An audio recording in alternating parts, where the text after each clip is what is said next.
बिहार के पूर्व मुख्यमंत्री जीतन राम मांझी की मुश्किलें बढ़ सकती हैं। ब्राह्मणों के ऊपर दिए गए विवादित बयान के बाद पूर्व मुख्यमंत्री जीतन राम मांझी के खिलाफ गोपालगंज सिविल कोर्ट 2 परिवाद दायर किया गया है। आपको बता दें कि बिहार के पूर्व मुख्यमंत्री व हिंदुस्तानी आवाम मोर्चा के राष्ट्रीय अध्यक्ष जीतन राम मांझी द्वारा ब्राह्मणों पर दिए गए विवादित बयान के बाद बिहार और देश में सियासत तेज हो गई है। मांझी के बयान पर बयानबाजी भी लगातार जारी है। इसी के चलते बीजेपी के नेता ने आपत्तिजनक बयान दिया है। जीतन राम मांझी का जीभ काटने वाले को 11 लाख रुपए इनाम देने का ऐलान किया गया है। वहीं मांझी के सपोर्ट में हिंदुस्तान आवाम मोर्चा के प्रवक्ता डॉक्टर दानिश रिजवान और एलजेपी नेता अमर आजाद उतरे हैं। जहां दानिश रिजवान ने कहा कि किसकी मां ने दूध पिलाया है जो जीतन राम मांझी की जीभ काट ले, तो वहीं अमर आजाद का कहना है जो मांझी के जीभ काटने की बात कर रहे हैं उसकी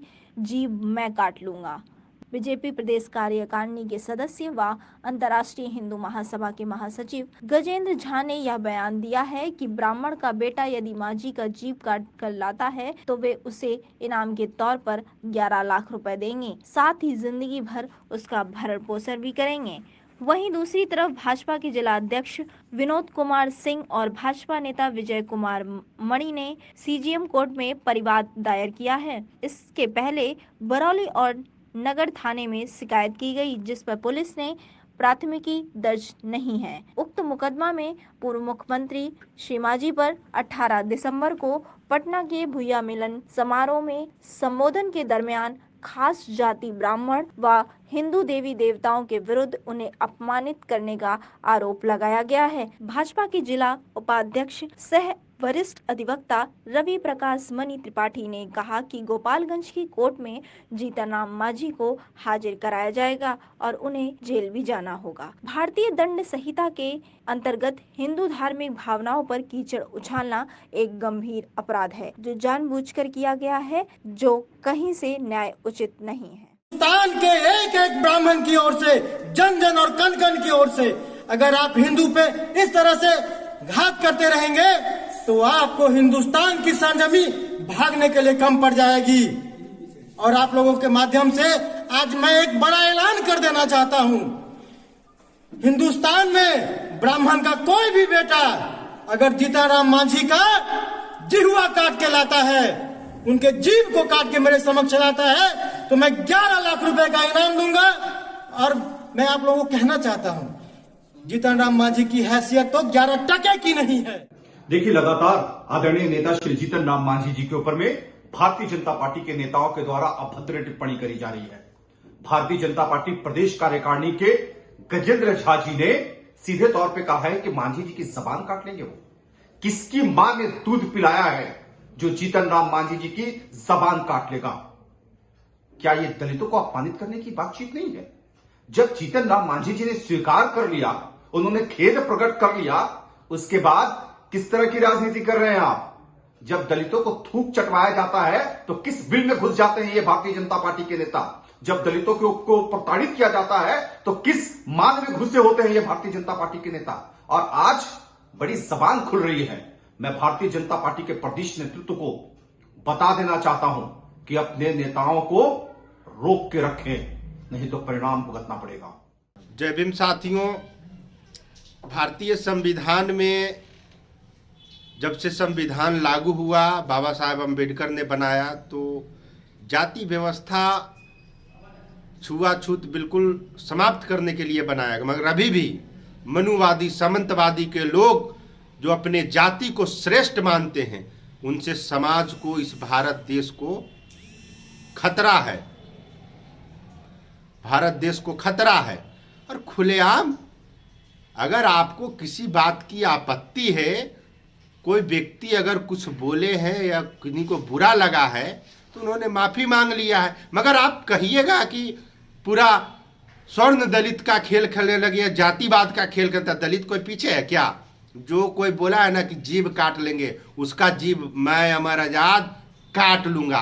अगर कोई भी बिहार में या किसी देश या भारत के किसी राज्य में भी अगर कोई बोले कि किसी दलित का जीभ काट लेंगे, हत्या कर लेंगे, तो उसका जीभ हम काट लेंगे। कान खोल कर सुना, जिसको औकात है आकर के फरिया लेना हमसे, जहां बुलाओगे वहां आके फरिया लेना।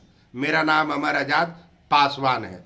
दलितों के स्वाभिमान के साथ खिलवाड़ मत करो। अगर किन्हीं को बुरा लगा है तो उसके लिए सब लोग क्षमा प्रार्थी है कि अगर और उन्होंने किसी जाति का नाम नहीं लिया है, उन्होंने एक शब्द का प्रयोग किया, मैं उस शब्द का भी प्रयोग नहीं करना है। यही दलितों के साथ अत्याचार होता है तब कहाँ चला जाता है सबको? तब क्यों नहीं ये समाज उठ कर करके आवाज उठाता, बोलता है दलितों के साथ छुआछूत अत्याचार नहीं होना चाहिए? मजाक बना कर रख दिया। खुलेआम आप किसी को धमकी दीजिएगा, पूरे दलितों को गाली दीजिएगा, ये बर्दाश्त करने योग्य नहीं है। और हम दलितों के साथ, चाहे किसी भी दलित के साथ अत्याचार होगा, किसी भी पार्टी का होगा, मैं अमर आजाद उनके साथ और हमारे पूरे बिहार का टीम खड़ा रहेगा।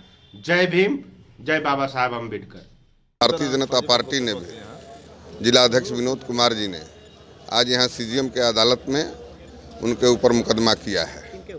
जीतन राम मांझी के ऊपर मुकदमा किया गया है। उनके गलत बयानी के चलते पूरे हिंदू धर्म और हिंदू मान्यताओं को मानने वाले सभी लोगों की आस्था आहत हुई है। जैसा बयान दिए हैं वो दंगा भड़क सकता है। जैसा बयान दिए हैं समाज में अराजक स्थिति पैदा करने की कोशिश कर रहे हैं जीतन राम मांझी, और इसके लिए उनको बख्शा नहीं जाएगा। अस्त जात के मुसलमान थे, लेकिन ब्राह्मणों ने उनको संत का दर्जा दिया। संत रविदास तो चमार थे, लेकिन हम लोग उनको भगवान का दर्जा देते हैं। और जिस डोम जात के लोग, जिस जाति से जीतन राम मांझी आते हैं, महर्षि वाल्मीकि समाज कहलाता है। वाल्मीकि ने रामायण लिखी और उस रामायण को कहते हैं जीतन राम मांझी कि हम भगवान राम को नहीं मानते हैं। उनको मानना पड़ेगा। जाति के बीच में झगड़ा लगाने का काम जीतन राम मांझी कर रहे हैं। इसके लिए कोर्ट में परिवाद दाखिल हुआ है और उनको मरते मरते जेल जाना पड़ेगा। हम लोग इसी गोपालगंज जेल में, चुनाव में उनको जेल भिजवाएंगे, आप देख लीजिएगा। देखिए, कल जीतन राम मांझी जी का बयान जो आया था वो बहुत ही निंदनीय बयान था। इसके खिलाफ हमने कल बरौली थाना में आवेदन दिया। थाना प्रभारी के द्वारा आवेदन नहीं लिया गया। उसके बाद हमने एसपी साहब को आवेदन दिया और कल ही सीजीएम साहब के यहाँ कोर्ट परिवाद दिया गया है। जीतन राम मांझी जी को हम लोग गोपालगंज बुलाएंगे। वो बिठाए हुए उप मुख्यमंत्री हैं। हम लोग 3 मुख्यमंत्री गोपालगंज से दिए हैं। गोपालगंज बताएगा कि जीतन राम मांझी जी के साथ क्या होगा। अगर आपको हमारा वीडियो पसंद आया हो तो इसे लाइक करें, सब्सक्राइब करें और साथ ही बेल आइकन दबाना ना भूलें।